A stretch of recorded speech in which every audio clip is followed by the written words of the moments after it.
Hello friends, welcome back. I am Raju stock analysis में आपका स्वागत है।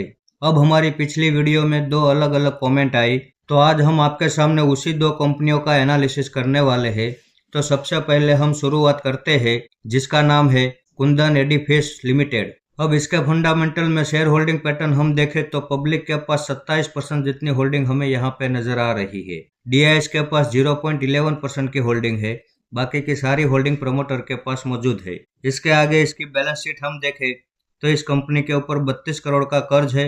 उसके सामने रिजर्व हम देखें तो इस कंपनी के पास 35 करोड़ का रिजर्व है। तो इस हिसाब से इनकी बैलेंस शीट में कहीं कोई खराबी नहीं है। अब इसके आगे प्रॉफिट एंड लॉस सेगमेंट में हम देखें तो ईयर ऑन ईयर ये कंपनी कंपलसरी प्रॉफिट कर रही है, और इस साल इस कंपनी ने जो प्रॉफिट किया है वो अब तक की हिस्ट्री में सबसे हाईएस्ट प्रॉफिट है। अब हमें कमेंट करने वाले हमारे व्यूवर्स को हम इतना ही बताना चाहेंगे कि ये एसएमई सेगमेंट का शेयर है, तो इसमें अगर किसी को इन्वेस्टमेंट करना हो तो लॉट साइज में इन्वेस्टमेंट करना पड़ेगा, और हम एसएमई सेगमेंट के शेयरों में काम नहीं करते हैं। 2024 में इसने 278 का ऑल टाइम हाई बनाया था, और वहां से लगातार ये डाउन ट्रेंड में चल रहा है। वैसे देखा जाए तो चार्ट में अभी ये नया है, और इसका चार्ट में किसी भी तरह की कोई भी टेक्निकल पैटर्न नहीं चल रही है। तो जब तक इसका चार्ट में कोई टेक्निकल पैटर्न नहीं बन जाते, तब तक हमें इस कंपनी से दूर रहना चाहिए। आइए तो अब देखते हैं हमारा अगला स्टॉक, जिसका नाम है ब्रेनबीज सॉल्यूशंस लिमिटेड। अब इसके ऊपर भी एक कमेंट आई, तो साथ में इनका भी एनालिसिस कर लेते हैं।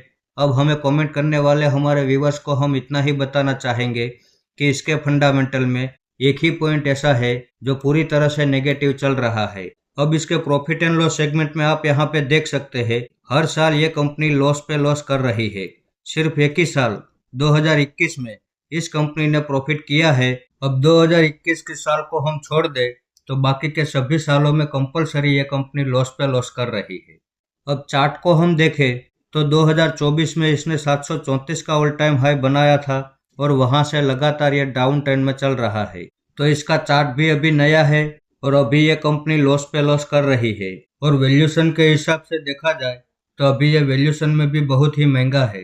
तो जब तक ये वैल्यूएशन में सस्ता नहीं हो जाता, जब तक इसके चार्ट में कोई टेक्निकल पैटर्न नहीं बन जाती, और जब तक ये कंपनी प्रॉफिट में नहीं आ जाती, तब तक हमें इस कंपनी से दूर रहना चाहिए। तो हम आशा करते हैं कि हमें कमेंट करने वाले हमारे दोनों व्यूवर्स को सारे सवाल के जवाब मिल गए होंगे।